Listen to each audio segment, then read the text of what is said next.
Green fires deep. Bowens! And he has it! And he's in! Touchdown, Boise State!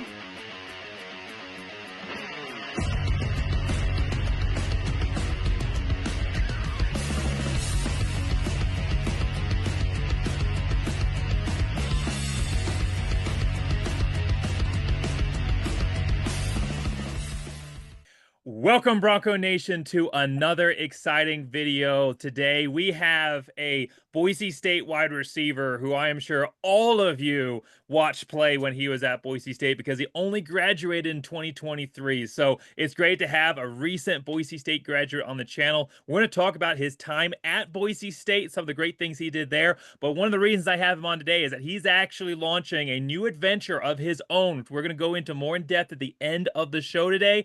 But that is the main reason I wanted to have him on today, for him to be able to tell you about this new project that he's working on. But before we get into any of that, I'm throwing up right now the his YouTube channel. It's a brand new YouTube channel. Just started it like last week, basically, or 2 weeks ago. Brand new YouTube channel. What I want you to do is I want you to stop right now, pause the video, go to the channel. You can either go to it at billy.bowens, at Billy Bowens, or you can do the link in the description. Go like and subscribe, and then come back to this video. This is going to be an awesome discussion. We're going to talk about the great career that Billy Bowens had at Boise State, some of the great people that he interacted with as well during his time there, and then we'll talk about this exciting adventure. So, Billy, thanks so much for coming on, man. It's great to have you. Of course, man. I appreciate it, man. I'm so excited for this. You got the whole vibes going. I love your setup and your theme you got. Let's go, Bronco Nation. Let's go. This is going to be an awesome discussion. Of course, for anybody who's unfamiliar, Billy Bowens, Boise State wide receiver, 2018 to 2023, 1,024 yards receiving, 5 touchdowns, long of 53. And in 2023, he was actually second wide receiver on the team, right behind McAllister, and with 388 yards. So, Billy, it's great to have you on. Let's just start off the bat talking about how you got to Boise State. What was it that drew you to the Blue? What was it that stood out about the program? Just talk about your journey to the Blue at the very beginning of all of this. Yeah, so initially I went on a couple different visits. I was a huge track runner. Always had track, like always been a track star my whole life. I went to state in California, like that was kind of like my thing. So when I was deciding on college, I was kind of like in a dilemma, right? I was gonna go either college route for football or college route for track. And maybe a program like Oregon, UCLA, like that, they kind of do both, you know? So when I was deciding, those schools were kind of recruiting me heavy. We had some good ties there, and we were deciding which we were gonna go. And then I came on visits, and I mean, like the visits when I got out here to Boise, it was just I can't even explain it. I'm speechless. Like I had the best time here ever. Like they gave you when I got here, when I landed on the airport, they had someone there waiting for you. They're grabbing your bags, grabbing your luggage. Hey, we're gonna drive around, give you a little tour of the city. Boom, we'll show you the facility. So when we pulled up to the facility, they rolled out the blue carpet, and it was like blue turf, blue carpet, and it was like literal blue carpet. Literally, it was like red carpet treatment, you know, and it was like all the coaches were there, everybody was there, like they were just making you feel at home. Like it was the literal best experience. My family, everyone was like, you know, this compared to the other places, like this is fire. And we ended up playing Wyoming when Josh Allen was there.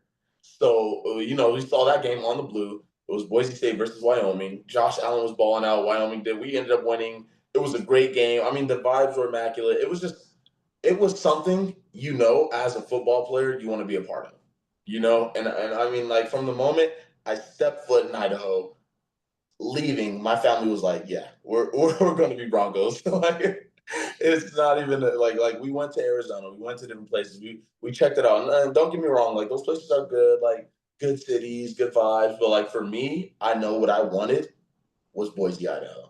So that ultimately was the reason why I came here. Yeah. How did the coaches communicate the culture of Boise State? Because obviously Boise State has a very unique culture with that blue collar mentality and that family first kind of focus of the team. How did the coaches communicate that to you and get that impression across on your visit? Yeah, they were like, look, man, we're gonna keep it real with you. You're gonna have to compete. You're gonna have to earn it. Nothing's given here. It's blue collar mentality, blue collar work ethic. You're gonna have to earn everything you get, right? But I was like, that's all I know. Work hard. I came from a high school program with a great coach and like a great like that. That's all I knew. So it was like that was the coach already. I was like that's fine. Let's do it. Let's come here. Let's compete. Let's work. I want to develop. I want to grow. I want to actually be at a place that's going to give. So in our team room, there's like a quote, and it's our like standard, and we say our standard is to win a Mountain West championship and a bowl game with class, integrity, and academic excellence. Those three things are makes all the difference. Class, integrity, and academic excellence. You're gonna get your degree. You're gonna graduate. You're gonna go through school. You're gonna actually earn your education. That's what your class integrity. Like you're gonna do it. You're gonna treat people the right way. You're gonna be a good person. When they told me like I had Brian Harson, Andy Avalos, and Eric Keesaw on my house visit. They all came to my home in California when they were recruiting me, and they were going through our house, looking through everything. At the time, I didn't know, right? But like looking back on it, I see now I know what happened. They were going through our whole house, meeting my whole entire family, looking at my room, looking through everything. Like they always say when they're recruiting, we want our kind of guys, right? We want the good, genuine people that are going to fit the culture. We don't just recruit ball players, right? There's so many. They pass up on a lot of guys just because you're good doesn't mean you're going to fit in at the culture. Doesn't mean you're going to work. Doesn't mean you're going to mesh well with this program. They passed up on a lot of guys. So like when they were like Billy, we came. That's why they do that. They come. So recruits, clean your house, clean your room. Like make sure your stuff is looking tidy. Make sure your stuff is up to par because they look at that and they told me like in the moment I didn't know. I'm just young. I'm 17. I'm just hope family's happy that the head coach is there. No, they're actually evaluating you from the moment they first meet you. You're being evaluated to the moment you leave. Like that's a life thing. So it's like they were up to they were like you're a great guy. You're a great person. You come from a great family, and you're going to fit our culture well. Let's bring them in. Let's go compete and let's go ball. So yeah, that's ultimately what did it. Well, obviously, during your time at Boise State, you went through so many different changes, and it was a wild time to be a college athlete anywhere, but Yeah, especially at Boise State, because yeah, not only did you guys have to deal with COVID and then acclimating back after COVID, and you also had to deal with three different head coaches, which especially if Boise State, when you look at their longevity of coaches in general, that's not the norm for most Boise State athletes. Maybe two, depending if you come in transition. But you went through five different quarterbacks slinging the ball at you during your time at Boise State. yeah. So many different changes, and we'll talk about a little bit of how all those things changed while you were there. But what stayed the same? So much different. So from 2018 to 2023, so much changed. But what stayed the same, no matter who was head coach, no matter who was quarterback, no matter who you were playing from the beginning of your time at Boise State to the end? What was that unifying feature? I love that. Great question. And I mean, the people. We go back to the our kind of guys. My class, our freshman class, like we were so close. It didn't matter who was at the forefront of the coaching staff or who was upstairs. Like we were so close. The main thing was always the main thing. And we never let that slip. We're here to win a championship and a bowl game with class, integrity, and academic excellence. It doesn't matter who. Your standards can never slip. You know what I mean? So that was a great thing. I feel like for the culture of Boise, for what we stand for what we stood for what we want to represent, our community, everything like that never changed. Right. I did play with a bunch of different quarterbacks. I did play under different offensive coordinators, head coaches, like but the main thing was always the main thing. We're here to ball. We're here to win. We're here to compete. And I mean, I feel like that is so big because that was ingrained when I stepped foot on campus, right? I'm a 17-year-old guy. When I came here, I was 17. I was young. They were like, look, my parents had to sign off on all my legal everything. Like I was young, but those seniors, the culture, they didn't care. Hey, you're here. You came here for a reason. This is what we're about. So that's why it was so like, and for me being there 6 years, I That the main thing is always the main thing, right? Like all those new guys, all those transfers, all those freshmen, like they know when you come here, when you step foot here, it's about football. It's about being a good person. It's about when you go places, leaving it better than when you found it. Leaving it better than when we go watch movies and go out as team, like to team events and stuff, Top Golf or movie theaters. Hey, we're cleaning up the whole place. We're making sure it's better when we leave than when we got there, right? Like you're treating people. I don't care if it's the janitor. I don't care if it's the manager. You're treating everyone with that same type of respect because that's just who you are and that's who we breed. That's the type of mentality that Boise State is. So I love it. I love it. You guys had to go through a lot of challenges during your time at Boise State. Yeah. COVID, coaching changes, Yeah. seasons that weren't going the right way that had to be, corrected and revectored. And so what would you say were the biggest challenge or challenges that you faced at Boise State, and how did you overcome them? Yeah. Man, I mean, last season was the most memorable season. Like for me, my final season of playing collegiate ball, just we started off the season, I believe it was like 4-5 or something really like it wasn't going well, and it was you're faced with those obstacles, you're faced with the locker room was like head down and it's really hard, especially being a senior, an older guy has been there for 6 years. Like they're looking at you for answers and you don't really have the answers, and it's like, guys, just keep showing up, just keep working. And I mean, going from that, I mean, the ESPN analytics had us at like literally 1% or less than 1% of a possibility of being champions. And we ended up winning the championship and winning that year and Right. going to UNLV and winning that champion. So like my biggest, I remember when we, and I don't say this to be like when Andy Avalos had gotten, let go and he went on to do his other things. And that meeting, we had an impromptu meeting. So like usually on Sundays, especially not after a game, we played on Saturday. We beat you New Mexico, and it's a Sunday.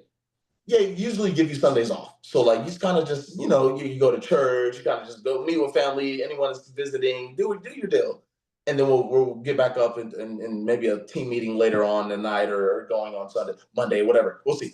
But we had an impromptu meeting. Hey, everyone come to the facility right now.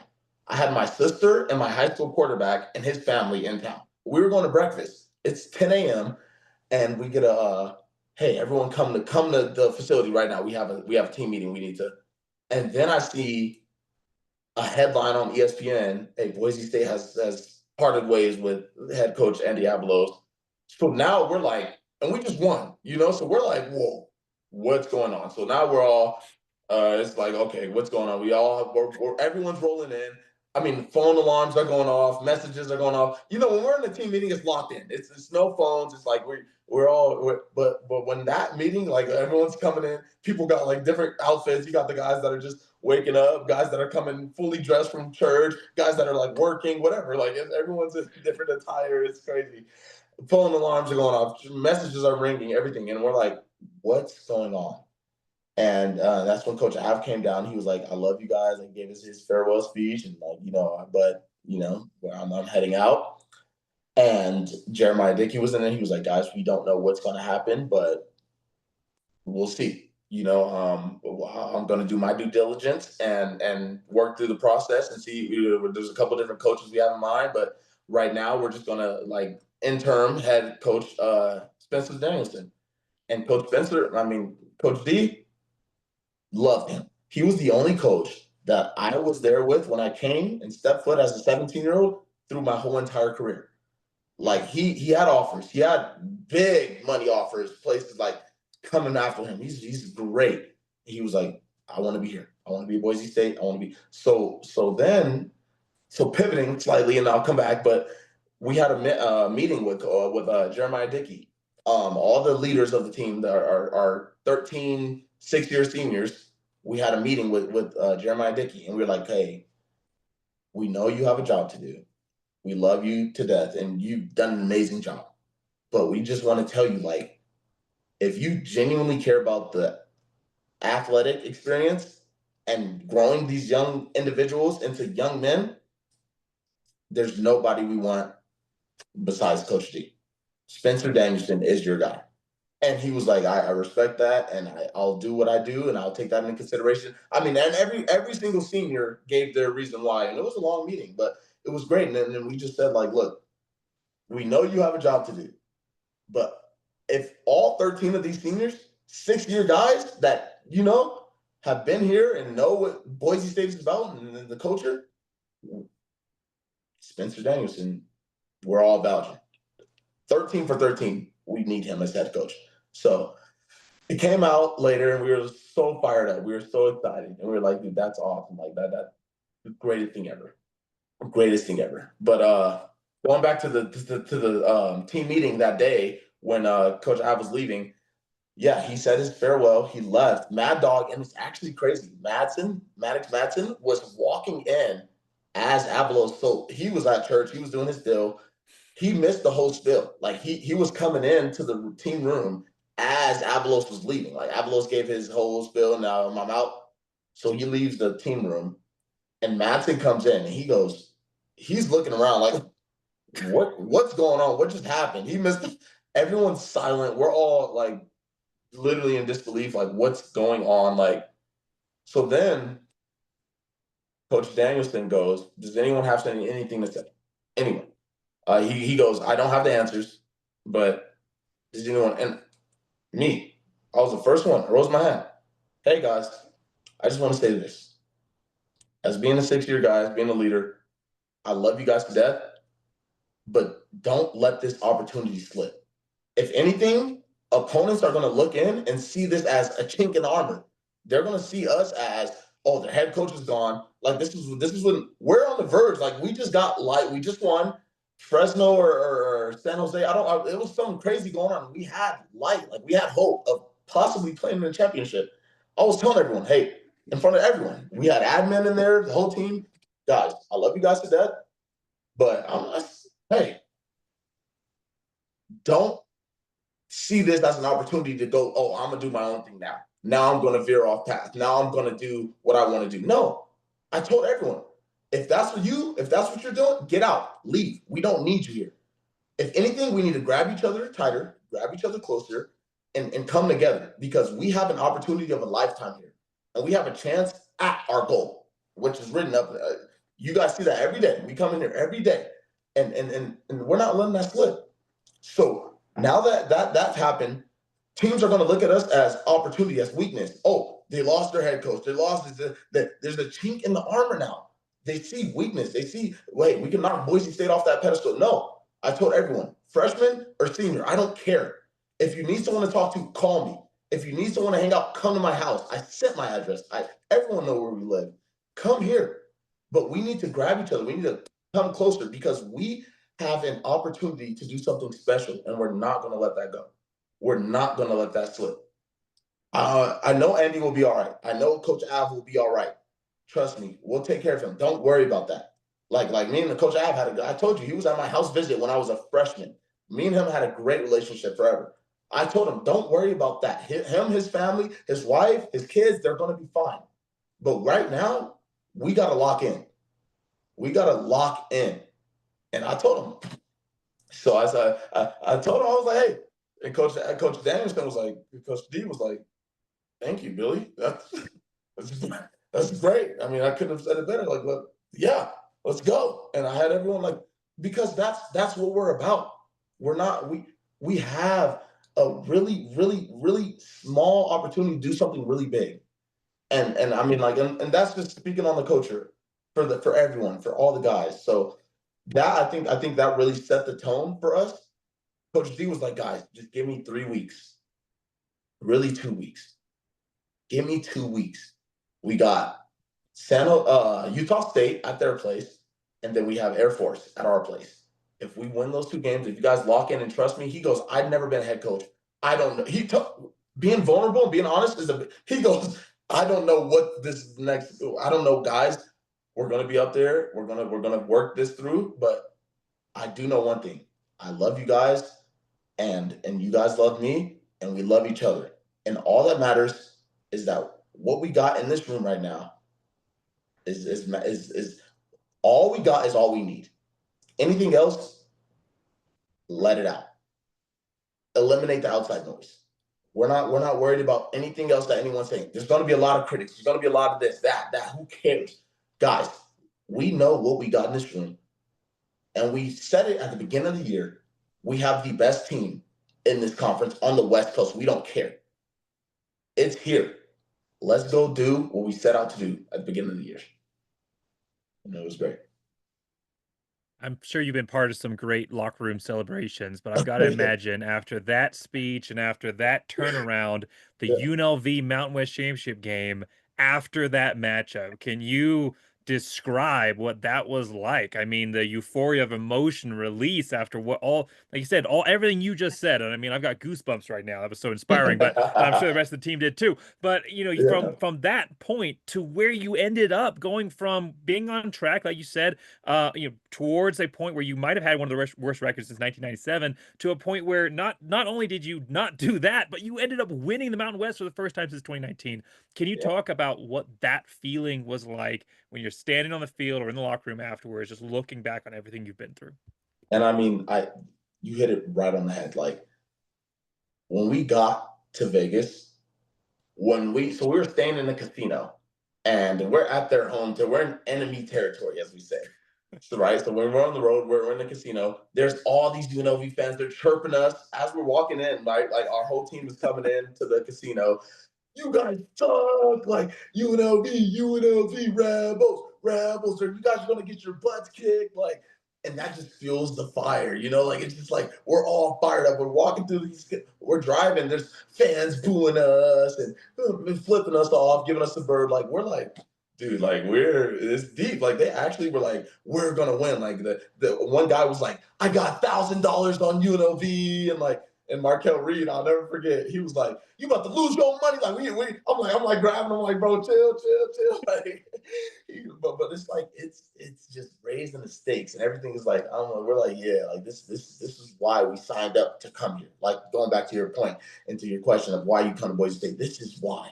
Like remembering all the 6 years of everything, like for this exact moment. So it's like we're getting chirped, they're booing, they're throwing chips at us and throwing stuff at us, like Boise sucks, and we're just like, okay, just wait. There was not a word said amongst those 13 seniors because we all knew what we needed to do. It was like on game day, we're in Allegiant Stadium. I mean, when we rolled those buses in, we're in the locker room, we all got our headphones on, earphones in, like everyone's locked and we just looking at each other like, yeah, it's time. Like what's understood does not need to be said. And that was the message. Like everyone in that locker room, I'm talking, I don't care if you were a freshman to a 6-year senior, everyone was locked in. You could see it. It was no doubt in my mind that we weren't going to win that game. We weren't leaving there without being champions. So it was like, you could just see from the linemen, D linemen, receivers, quarterback. I mean, everyone's just the coaching staff. They got a swagger to them. They like, yeah, we locked in. Like it was just like, it's us. We here. Like, yeah, it's time to go. We know all that we had been through that season. To come out for this, we weren't leaving without being champions. So and fun fact, my sister actually went to UNLV and was so I have a sister, we're the same age. She was at UNLV. So my entire family came. It was like a reunion. Yeah, for me specifically. And that was the best game I had all season. Like I was locked. I'm telling you, there was no doubt in my mind. Like I had all my family there. Everyone was there. It was great vibes. My sister, all her friends, her girlfriends, everything. Like trust me, it's go time. So that was for sure the best memory ever that I had of Boise State. Before we talk a little bit about some of those great guys that you got to play with at Boise State, just kind of looking back on your career and in the games that you had, what's the biggest lasting impression or lesson learned that you're going to take away from Boise State and keep with you for the rest of your life? Yeah, I mean, everyone is just. I just did a camp with Tyrone Crawford, Brett Rippon, Cedric Wilson, AJ Richardson, Sean Monster. Like those are guys that like they're like big brothers to me. Like we're all like Ahmed Hassanin was there. all the current players, Sire Gaines, like we all were there together, and it was like just family.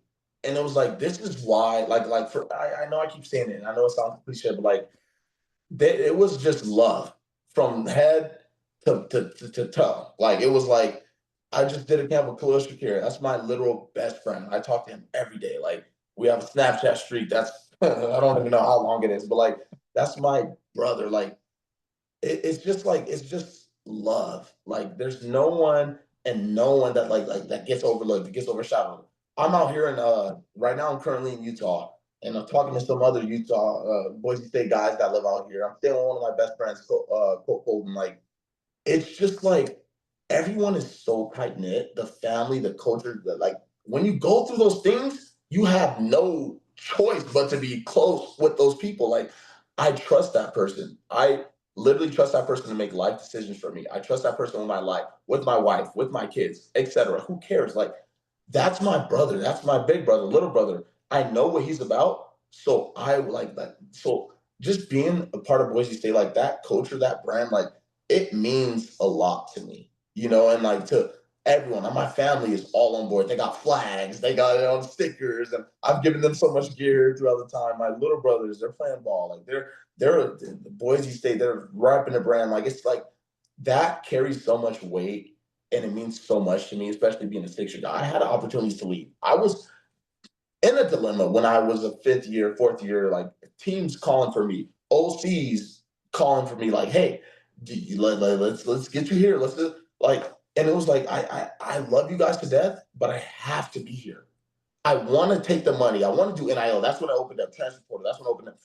I respect it, but I love this more. This means more to me than that. So it's like we're one of the same. We say dying breed, right? Like we were those guys that were just chop the line before big NIL and transfer portal and everything. Like, but those, like I told you, those 13 seniors who were in my class, we came in together and left together, like brothers for life. Like we have a group chat, we have everything. Like we talk. Though they mean the world to me because we know what we went through day in, day out, all the struggles. We got guys from Atlanta, Georgia, Texas, Florida, California, big cities. Like we had opportunities to really branch off and go do, hey, just come to A&M, come to USC, come to these different places. Like, and we're like, no, we want to be here. We want to win a championship. We want to be a part of this. And that was the biggest thing for us. So, I mean, I love Boise State, and it will always forever hold a special place in my heart. Yeah. Second home for Well, them. I love you talking about Shakir because that actually transitions to talking about some of these guys that you played with. Obviously, Shakir, one of the greatest recent guys to do it at Boise State, Yeah. and he's doing incredible things at the NFL, taking the world by Oh, storm. I mean, Bronco Nation told Bill Mafia to look out for this guy, and he's showing us true. What was it like playing with him? We talked a little bit about your personal experience and career at Boise State, but what was it like playing with him? What did you learn getting to watch his craft and his development? Oh, yeah. He was my best friend. Like what people kind of fail to realize sometimes is like you got a football team, you got 80 guys. So there's a lot of you don't really know and get to connect with everyone because it's inevitable. It's so many people. But Khalil Shakir, he was my roommate and position mate. We played the same position. We sat next to each other, best friends. We always we lived together. He was my literal brother from another mother. Like I love that man to death. And same he's literally my literal such a good friend, best friend. Like he taught me so much in terms of just mentality, locking in, like seeing how he showed up every day, seeing how he came to work every day. Like we had those deep, dark, hard conversations, like as brothers, like behind the scenes, behind the doors, not even football related. Like he's helped me develop and grow as a man, as an individual so much. Like I'm supposed to be with him right now. So it's the 4th of July weekend, and they, the window for the NFL, they kind of just get certain windows. I was supposed to go out there with him, but I'm traveling. Our lease ended, and then I'm Boise, so I'm heading back to California. But I was supposed to be with him right now. Like that's my brother, man. Like I love him to death. He showed up, showed out, taught me. We're in the film room. We're at home. We'd be playing Fortnite, Call of Duty for 6 hours. We both had girlfriends. And they were like, "Can you guys get off the game?" Like they just knew. Like they're like, Me and him, we'll play a game, win a game, and run into like the living room out of our rooms and like high five and jump and like we're like celebrating. You would think we just won the Mountain West Championship. By the way, we were so fired up. But like that's my bro. Like I love him to death. And I mean, just the connection to Boise State and everyone like I said, like we go through those hard times. It just makes you that much closer as well. So that's my brother, man. I love him to death. Yeah. Love that you have that close connection with him and have been able to learn so much. You've had some other great guys you've been able to play with as well. You talk about 5 different quarterbacks. That's a lot of different guys throwing the ball at you. What did you learn from just kind of not necessarily breaking down each person, but just overall? That's a unique experience for a wide receiver to have so many different quarterbacks that you're working with. Did that present any challenge to you at all? Because every guy throws the ball a little bit different. Did that present any challenge to you at all in kind of honing your own craft, going through so many different guys? Yeah, so I mean, especially my final year when we were doing that Talon Green and Maddox Madsen dilemma. I mean, Talon's 6'20" and Maddox is, so when that ball is coming over you can see Talon's release. You can see Talon looking at you. And okay, so if I'm running a route, I see if Talon's even acknowledging me. With Madsen, the ball just comes over those 6'5", 6'6", 6'7" linemen, like you don't really know where. So, but don't get me wrong, he throws a great ball. He's a great quarterback. But I'm saying like it definitely like there's no telling. We'll be on the field and we'll be in the huddle, and there's no telling if Taylor's going to come out, Maddox is going to come out, or in the previous years, who knows? Like there'll be a guy coming out. We don't know. But like we go back to saying, like, who cares, right? Like we all have a common goal. The coaches obviously know, and they're going to always put our best foot forward. They're going to do what's best for the scenario, the situation. Like it gets complicated, but we're like, dude, we don't know who's coming out. So let's just, hey, all right, if Maddox is coming out, be ready for that ball to pop out. If you're tailing, you'll see him lock it up and ready for you. So you don't really know. And it's like just being out there, hey, we're all on the same coach. And so as being an older guy, they were younger, right? They were both sophomores when I was playing. They were young guys. And we were giving them the confidence. Whoever came in, we know it's hard, especially at quarterback. We're like, hey, we got you. We got your back. When they're coming in, the O-line's like, hey, I got you. Don't worry about it. I'm going to do my best. Receivers, hey, we got you, bro. Like, hey, let's go ball. Like it's that camaraderie because it's like they're coming in cold off the bench or alternating, and there's a lot of going on in their head. They got a lot to think about. So we're like, hey, we got you, bro. I love you, bro. Hey, let's hey, take a deep breath, take a chill, and let's go ball. Let's go do our thing. So that was kind of our biggest thing, right? My tight end, my brother Riley Smith, he's my best friend. Like our O-line, we got some vets in there, and like we're just, hey, we got you, bro. We got you. So yeah.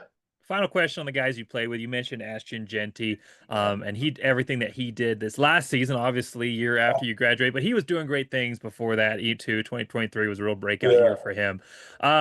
Ashton Jeanty is going to go down as one of the greatest football players for Boise State of all time. I mean, he's going to go down as not just a historic running back, but a historic player, an actual legitimate Heisman campaign for him coming in second, should have won, but coming in second in the Heisman voting. He had an historic year. What was different about Jeanty? What was his... How did you see him grow? What was his preparation like? You don't just become that overnight. So you got to see it pretty much his whole time until this last season. What was different about Jeanty? What did he do to set himself apart? Man, I mean, he was just, once again, when we're talking about those being there year round, I'll see him do something and I'm like, I'm an older guy, right? I'm a vet. I done been around Alex Madison and all these other guys, George Lonnie, like ballers. Like we had ballers, and we always have great running backs. I see him do something, and I'm like, is no one batting an eye at that? Like, what? Did no one see? Like, we'd be in a scrimmage live, right? So it's live tackle. He'd hurdle someone and stiff arm someone midair, and then pogo off the ground and pick up another 20 yards. And it's like something subtle, kind of, because he's running with like the twos and like he's a younger guy, but I'm like, I'm looking around on the sideline, like, did no one just see that? Like, what the hell? Like, I'm like fired up. I'm like, dude, he's gonna be a star. Like, and it's just his work ethic, and that's what we breed. Our kind of guys. Alex Madison showed up every single day like that. George Lonnie showed up every single day like that. And Ashton, those other guys. I know Sire. I know like they're gonna get Malik Sherrod, all those different guys that are coming in like acclimated to the culture. Like we show up every single day. You're right. It's not just when I see them make these crazy runs in games, I'm not even surprised. I'm on the field watching. I'm like, damn, I should probably go block someone or help because he just broke 5 tackles, spun background, came this way, reverse field, and he's like going for 40 yards. And I'm like, I should probably help. I'm like watching the Jumbotron. Like, this is crazy.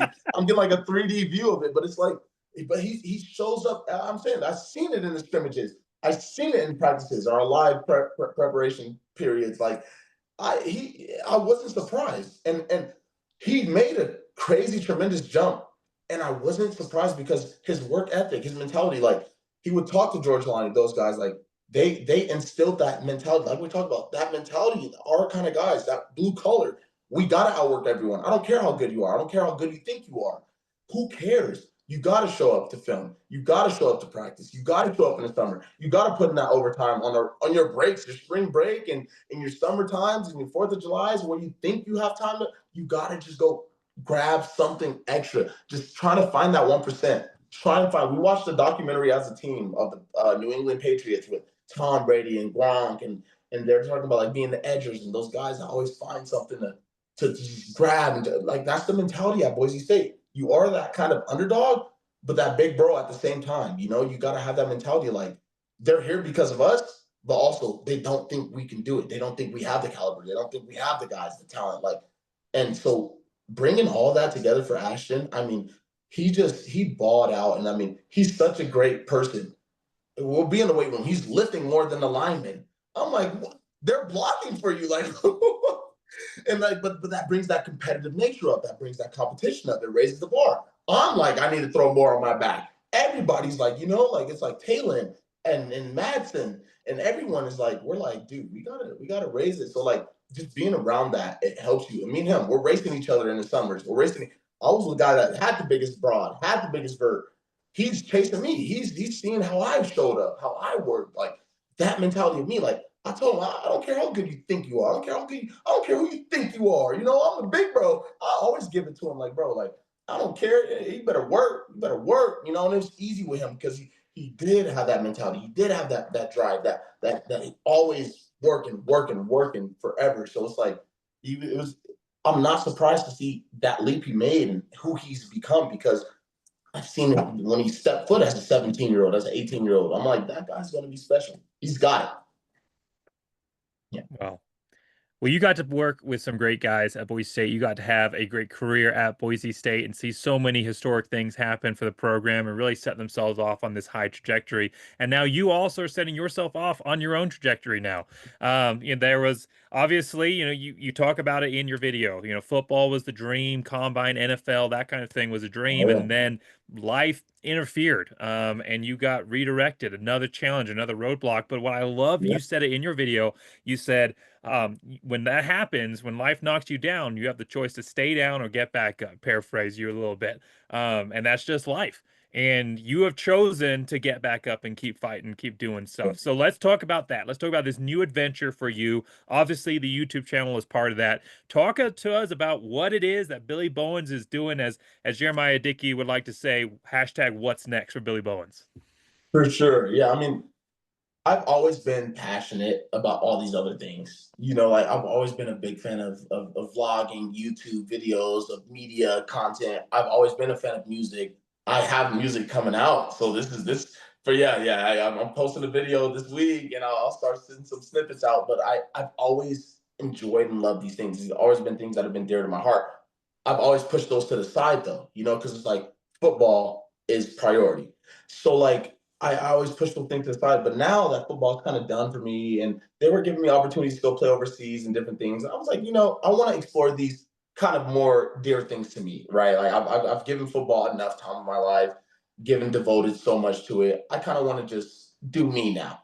So I'm going to get into these things. I have connections. I have friends. I have everyone in Southern California. That's where I'm from. That's the hot spot. So it's like, that's where I'm like, I'm going to go back and just kind of venture out and do me and then give myself at least 2 years to live my life to a degree, right? When you're in football, it's like for Boise State, the brand. You always want to represent the brand. You always got the family at your mind, and then you want to represent. So now it's like I kind of never really had that opportunity to kind of be me and express me. So I want to just kind of do that and fill it out and see if it's just a passion, if it's just a curiosity, or if it's actually a career that could come out of it. So that's where I'm at now. And yeah, I mean, Utah, we going back to California. I got so many great friends and people out there. So I'm so excited to do this. I never had the opportunity. I've been in track, basketball, football, playing all these sports, baseball, t-ball when I was little. Like you've been focused on sports, but now that it's kind of shifting, I'm so excited to kind of get into this.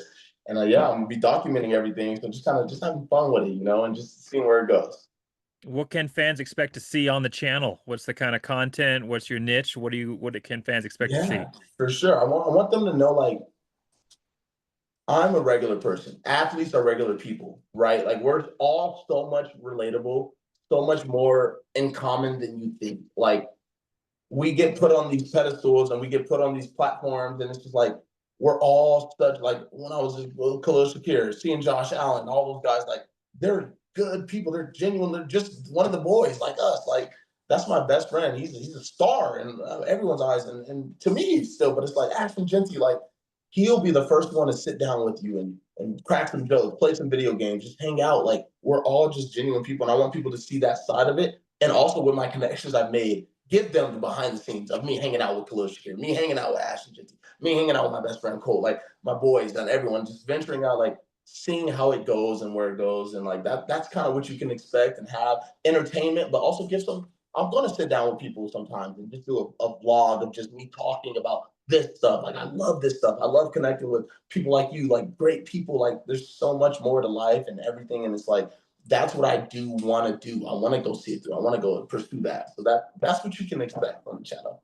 That sounds like some awesome stuff. Again, if you haven't already, you should have done it at the beginning of the video. So tardy, but that's all right. Better late than never. If you Please. haven't already, make sure you use the link description, search Billy Bowens. It'll come right up. Like and subscribe to Billy Bowens' new channel. You definitely want to be a part of this. You've already given us a little sneak peek about some music stuff coming out. Is there anything else I mean, new in I the got three recent? songs. Yeah, I got three songs that I've been working on. I got a ton. I've always been writing. Like that was a form of therapy for me when football wasn't going well. When we were in the 4 and 5 seasons and getting our butts kicked, like I was just writing and kind of talking to myself and journaling and I was like, let me just see this through. And I've got some music. I've showed all my friends. I've showed about 20 different people, and they're all like, dude, that's kind of fire. So I'm gonna show them. I'm gonna start slowly. You got to branch out and start rebranding, right? I was an athlete. Now I got to start finding that music audience, that vlogging, that internet, that content creator audience. So I've been slowly giving them doses of that, and then eventually, yeah, I'm expecting to drop my first song probably by the end of this year or January, early next year. But yeah, we'll see where it goes. Well, that's awesome. I know we're all rooting for you on this next journey, just like we did the previous 6 years while you were at Boise State. So thanks so much for coming on, Billy. I hope that the next phase of your life is as successful as the previous 6 and you have a great time. I know, again, everyone, make sure, like, subscribe, Billy's Please. channel. Absolutely. I've already watched the first 2 videos. It is really, really fun stuff. So make sure you like, subscribe, and watch all that Appreciate content. it. It's going to be great. You definitely want to. Thanks again so much for coming on. Thanks everybody for sticking around all the way to the end and being part of this. Drop in the comments below. What are you excited? What kind of content would you like to see on Bowen's channel? Oh, yeah. Give him his feedback on his own channel as well. But just kind of your own thoughts on what you'd love to see on Billy's channel, and also just your thoughts Yeah. on his career at Boise State and in our Oh, yeah. conversation today. I want to have the conversation with each and every one of you. So thanks again so much, Bowens, for coming on. This has been great. So, well, thank you again, everybody, sticking around all the way to the end. Make sure you check out recent videos on my channel as well. I've had a couple of Billy's teammates on. Alexander Tubner and Jonah Dolmans have come on and previewed the Boise State defense and special teams. And I am happy to actually announce that Tyler Crow is going to be coming on and previewing the Boise State offense as well. So tons of great content on my channel as well. But obviously, make sure you like, subscribe to Billy's because it's going to be just as good. So thanks again for coming on, everybody. Thanks again for sticking around all to the end. Make sure you like, subscribe to both of our channels. And as always, go Big Blue! Come on.